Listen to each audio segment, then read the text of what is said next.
Hola amigos de Radio Aventureros en ABC Radio 760 del AM. Mi nombre es Eitan Cruz y qué gusto que nos acompañen. Como ya saben, estamos transmitiendo desde nuestros hogares, pero eso no nos detiene para nada a los que somos de ABC Radio. Todos los sábados les traemos a ustedes, a Radio Escuchas, una extraordinaria entrevista con las personalidades más interesantes. Conmigo se encuentra mi amigo Fer. Hola Fer, ¿cómo estás? Hola, Itan, tienes toda la razón porque en estos tiempos de pandemia ABC Radio no se detiene y nosotros tampoco. Y justo el programa de hoy encaja como como anillo al dedo, ¿verdad? Completamente.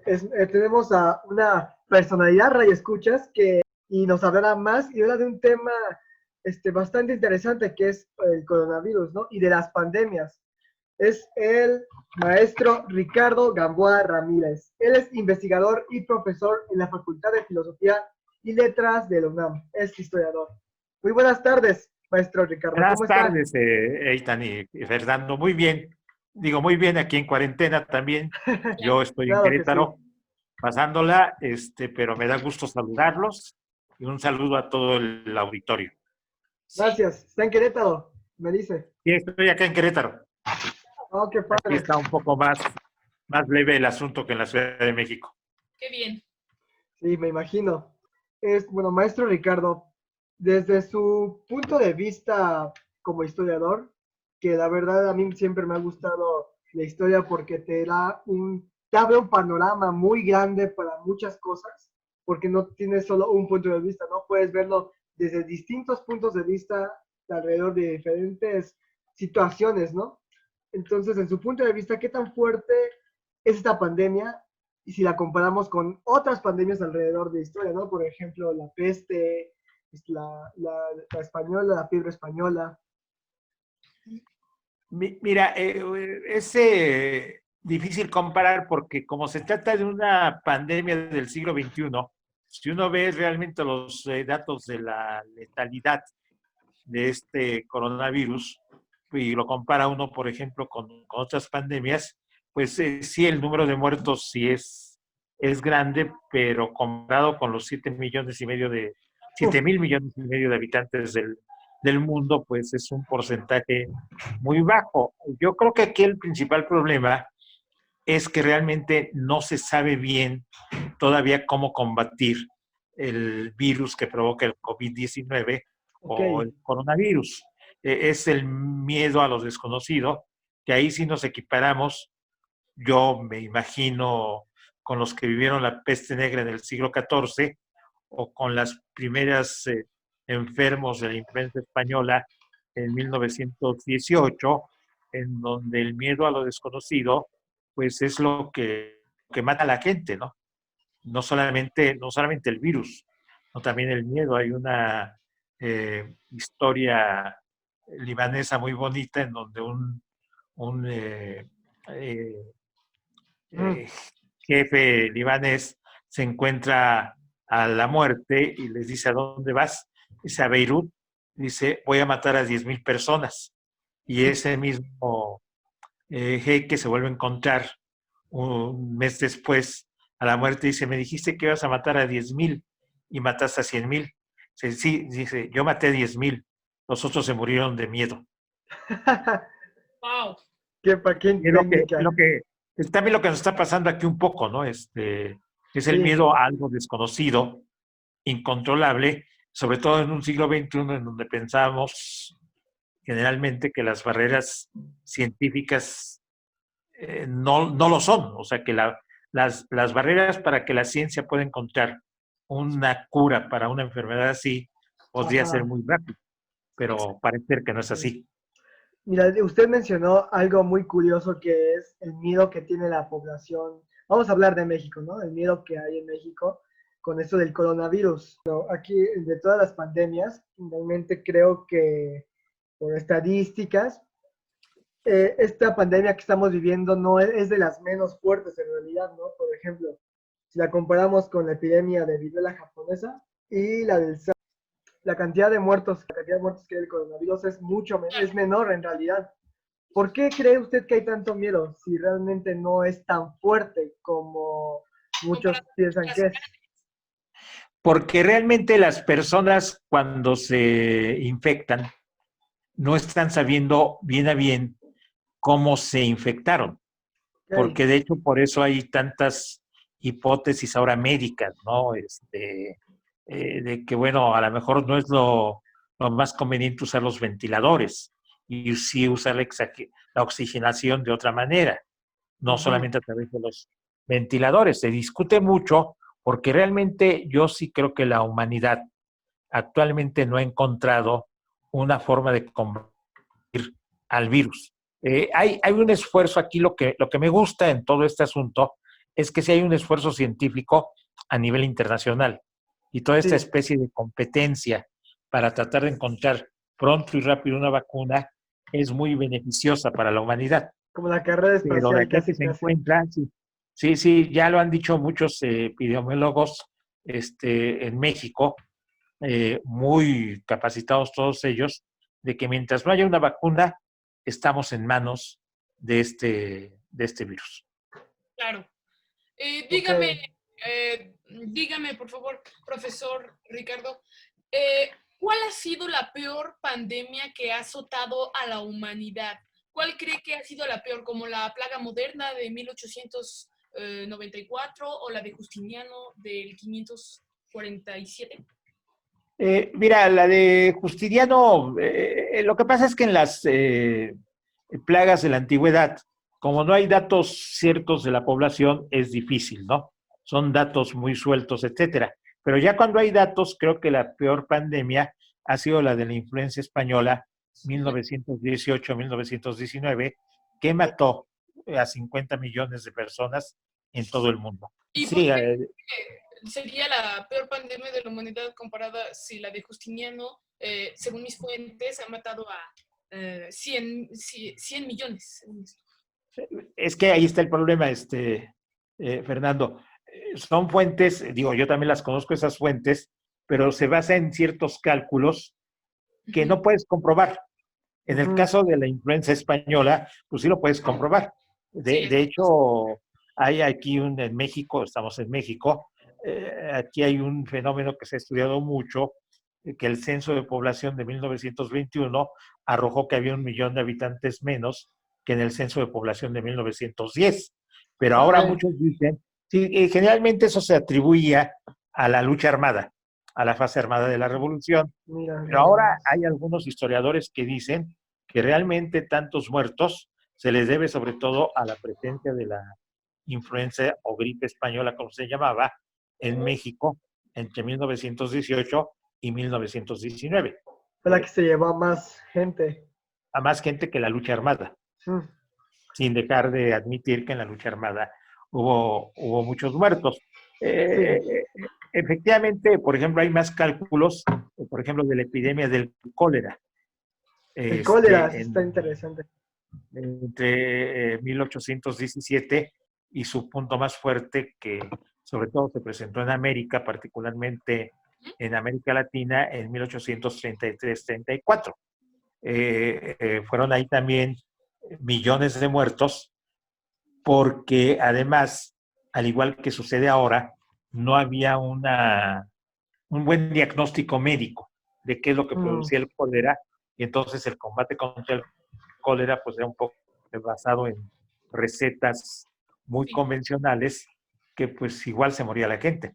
Y los que Sí, no se morían era porque ya habían eh, generado autoinmunidad o inmunidad pues exacto. ante el ataque del cólera. Pero sí, sí, sin duda en la época moderna la más letal ha sido la de la influenza española, ¿no? Entonces, Desde mi punto de vista.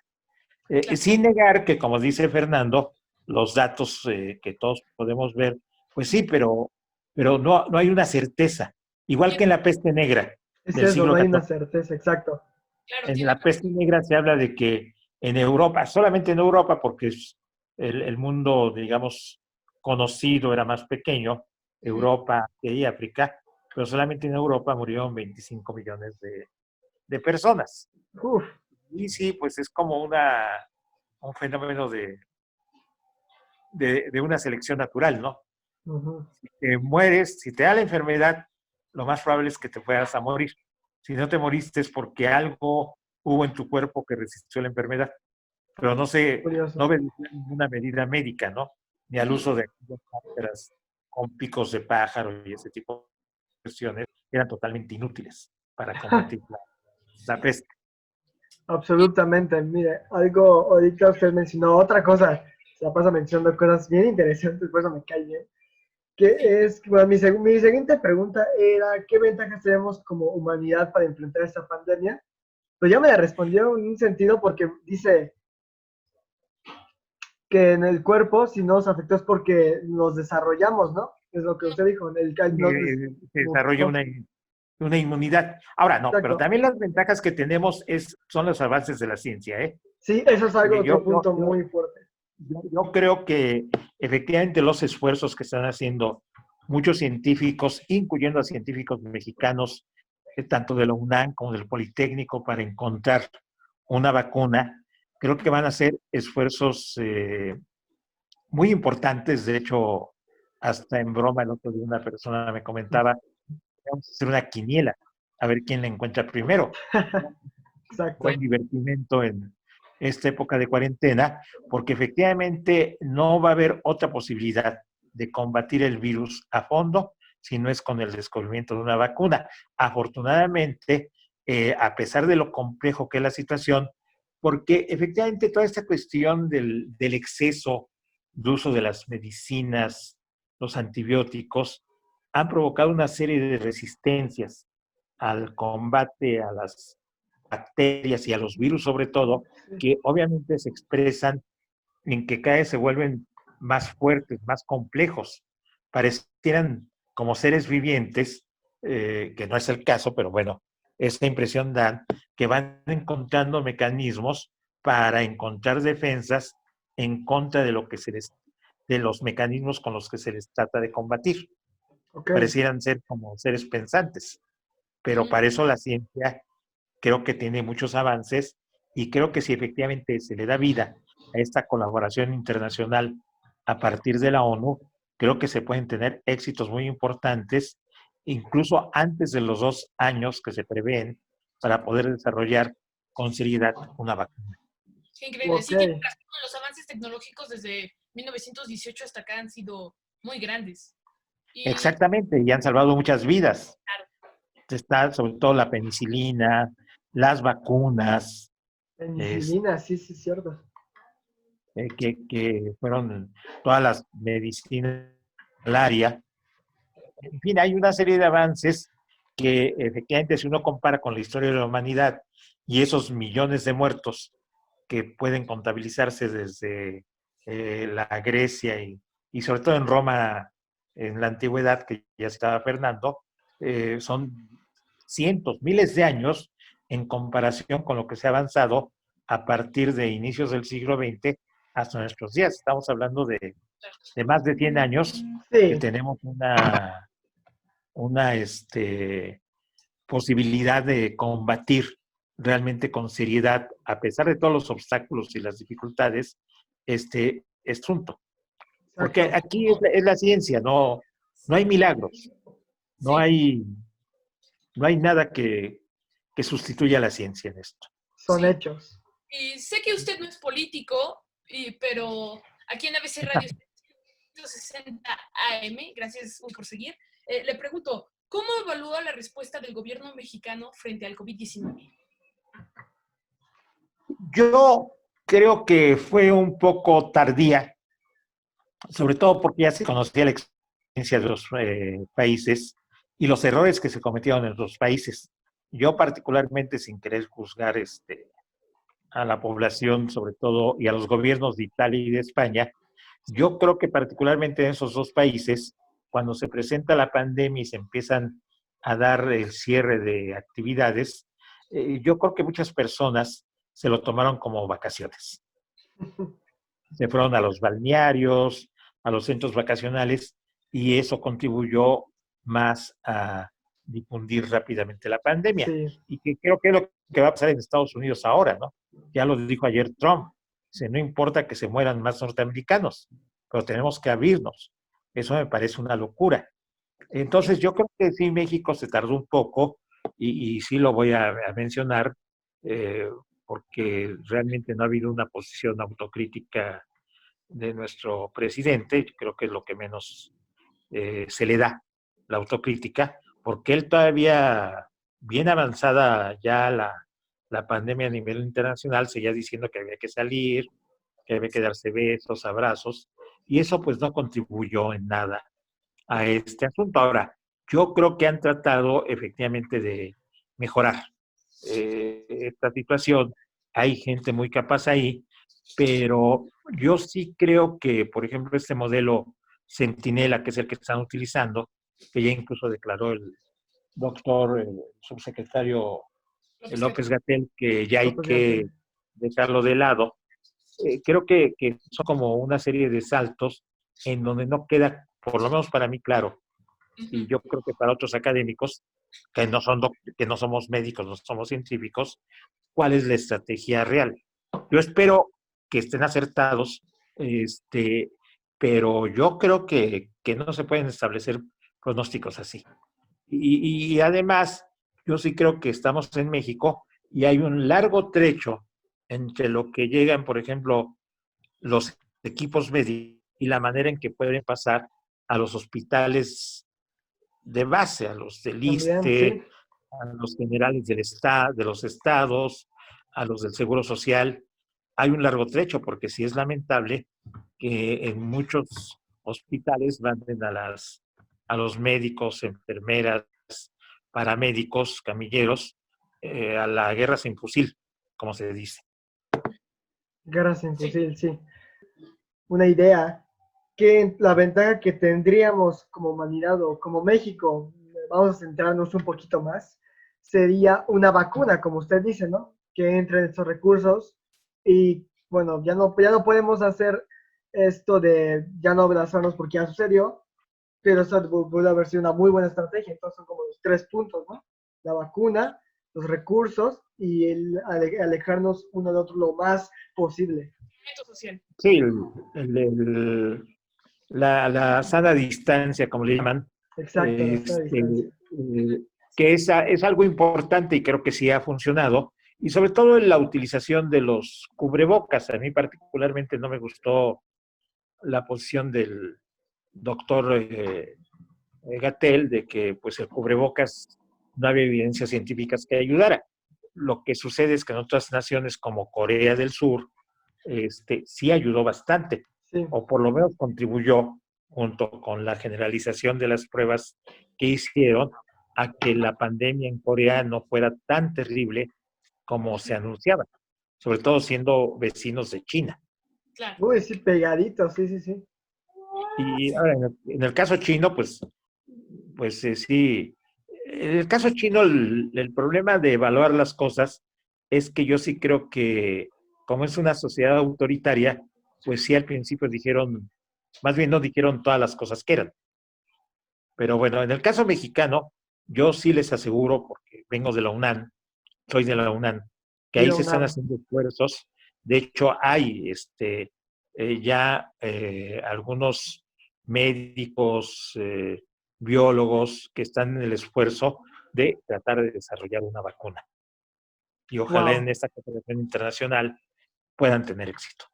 Ojalá de primero Dios. ¿Y qué opina de las teorías conspirativas sobre el coronavirus, que fue creado por las naciones para eliminar a los ancianos, o esto de que no existe? ¿Qué opina de todas esas teorías? Ay, mira, Fernando, Ujú. es tan difícil en el siglo XXI, en el año 2020, estar escuchando esas cosas, porque es como volver al pasado, Sí, de que alguien creó en un laboratorio secreto un mecanismo para empezar a matar a la gente. Ahora se le echa la culpa a los chinos, ¿no? sí, Los chinos lo crearon. ¿Para qué? Para destruir al inicio de la pandemia parte de su economía, para que cayera en la venta de automóviles 80%, es como darse un balazo en el pie sí, o varios balazos en el pie y en las piernas, ¿no? Sí. sí, buena Entonces, analogía. eso es difícil de creer. Claro, a mentes tan poco, poco iluminadas como las de Trump u otros gobernantes europeos, pues sí se les hace muy sencillo decir que fueron los chinos, ¿no?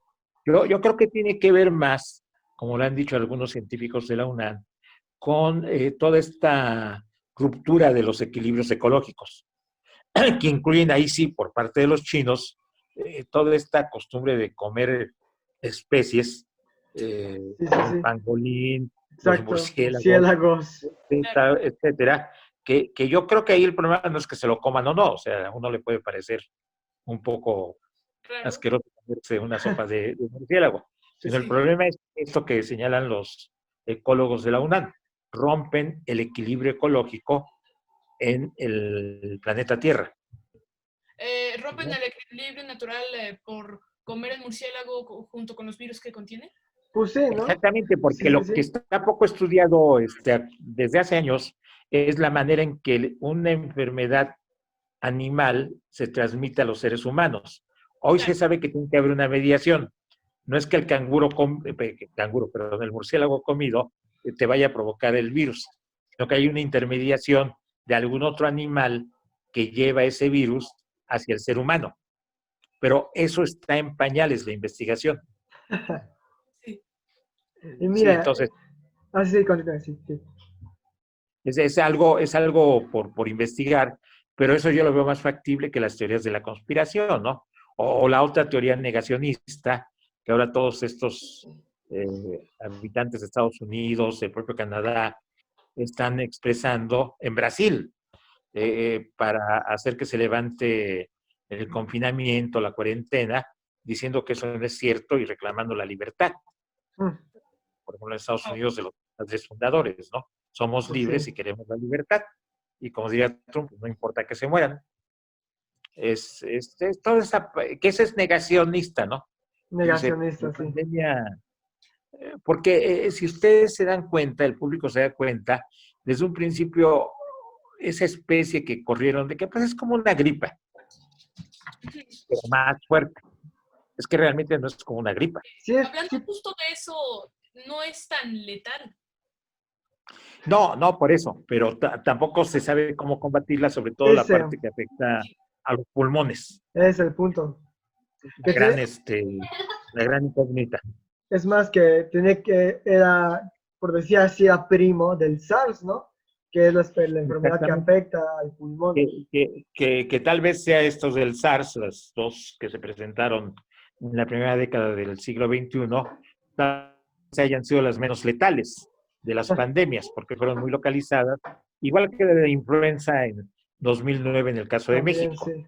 porque ahí de inmediato se encontró una, un medicamento que la curaba ¿No? y ¿En serio? después se encontró. Sí, es el Tamiflu que es tan socorrido. Ah, que ese, ya, pero estaba pensando en otro, Y, el y- famosísimo. y después la vacuna, Después ya vino la que ya vacuna, sí. también se aplica anualmente en México. Sí, Pero ahí si uno piensa, pues la cantidad de muertos, viéndolo así, fue menor. sí, la Aquí verdad. el problema, insisto, es la incertidumbre. Cuando el ser humano se enfrenta a algo que no conoce, insisto, yo me puedo imaginar a un habitante de la Ciudad de México en 1833, cuando se empieza a morir de cólera por miles, por lo menos en la Ciudad de México y otras ciudades mexicanas como Veracruz, Puebla, Tlaxcala, es preguntarse por qué. ¿Por ¿Qué es qué? esto? Que realmente no había por parte de los científicos una respuesta clara. Hubo intentos, o sea, y cosas benéficas que incluso en esta coyuntura salieron. Por ejemplo, se prohibió seguir enterrando personas en los techos de las iglesias, porque ahí sí hubo la comprensión de que esos cadáveres, si se exponían ya después, como sucede en los panteones, podían ser perjudiciales para la salud. Y otra cosa buena que trajo es que no se cerrara la escuela de medicina. Que parece En que esa fue la mejor decisión. Sí, Así es. eso fue. Bueno, y quisiera regresar al tema de los países asiáticos, porque realmente muchos de las grandes pestes No es por apuntar el dedo a alguien, si fuiste tú, pero han venido de ahí. Por ejemplo, en- aquí hay un dato, dice, de 1957 a 1958, la gripe asiática, 1,1 millón de muertos. Después fue la gripe de Hong Kong, o pues, por ejemplo, el coronavirus, que también de ahí se llaman varias veces. Parece que brotan mucho de Asia. Sí, por ejemplo, Bueno, la quinta pandemia de cólera de 1899 que brotó justo en la India. ¿Nos puede platicar su punto de vista de esto? Por favor, maestro. sí, sí, mira, bueno, de hecho, por ejemplo, la primera epidemia de cólera fuerte de 1833 eh, se inicia realmente en 1817 en el Asia Central. Asia Central, qué curioso, mira. Sí, y ahí Las recorre Indias, a ¿eh? través de los barcos un largo camino, ¿no? Para llegar después hacia lo que hoy se conoce como el Oriente Medio, el Sí, Oriente Próximo, de ahí salta a Europa, de Europa salta a América. Pero ahí sí se dan cuenta, en 1933, casi 16 años después de que surge en Asia Central. ¿Por qué? Digo, yo creo que puede estar asociado con condiciones de higiene, pero que en realidad no podían ser muy distintas. Por ejemplo, si uno habla de sanidad, salubridad, a las existentes en México, Mm. una época. Ahí es sí, un fenómeno que yo creo que un microbiólogo, algún médico experto podría explicar mejor. Creo que sería bueno documentar por qué tantas epidemias han tenido su origen en Asia. Lo que pasa es que, bueno, ahora esta viajó en avión. La También, cólera viajó en barco durante sí. 16 años. exacto. Y bueno, muchísimas gracias, maestro Gamboa. Qué padre entrevista. Ya, bueno, para poner este broche de oro, ¿podría por favor darle un mensaje de ánimo a nuestro público de ABC Radio, Radio Aventureros, sobre Pues el miren, el mensaje COVID-19? de ánimo, pues bueno, hay que tener esperanza en la ciencia, hay que tener también esperanza en que muchos de los médicos, aún de los que están en el gobierno, son gente capacitada, son personas capacitadas. Ujú, También, pues el mensaje de que aprovechen la cuarentena de manera positiva, los positivo. que tengan oportunidad lean, eh, Leer son para cursos crecer. por red, que hay muchísimos y variados. Vean las cosas no como un tormento, ¿no? De estar tantos días encerrado, sino como una oportunidad de adoptar ciertas formas de vida que nos sacan de lo común. Yo lo puedo ver aquí en la casa, donde el perro y los gatos, ya como que las gatas, nos ven con cara de qué hacen estos aquí en mi casa, ¿no? Este, Muchísimas gracias, no, hombre, maestro. me dio mucho Maestro, gusto estar con ustedes a y ya nosotros saben más. que estoy a sus órdenes. Claro, Claro que sí. gracias. Estuvimos con el maestro Ricardo Gamboa Ramírez, investigador y profesor de la Facultad de Filosofía y Letras de UNAM. Muchísimas gracias. Un gusto. Un Gracias, gusto Aita. de verdad, qué padre punto de vista, porque hemos entrevistado, bien varias entrevistas a científicos, virólogos, de un punto de vista muy diferente sobre esta situación. Realmente como que te da esta esperanza, ¿no? Te deja con un muy buen sabor de boca. Muchas gracias, Aita. De nada. Bueno, Hasta luego, Fernando. Que estés muy bien. que le vaya muy Hasta bien. luego. Ah, Gracias, Fernando. Que estén muy bien. Muchos saludos a todo el auditorio. Y aquí en ABC Radio 760 seguimos con ustedes informándolos y apoyándolos. Las redes sociales, si quieren ver más programas interesantes sobre qué hacer durante la cuarentena o temas de su interés en este tiempo de pandemia, pueden visitar www.radioaventureros.com.mx, pueden visitar nuestro canal en YouTube Radio Aventureros o escucharnos todos los sábados de 11:30 de la mañana a 12 por ABC Radio 760 AM. Muchas gracias. muchas gracias, Radio Escuchas, Lávese Radio y hasta luego.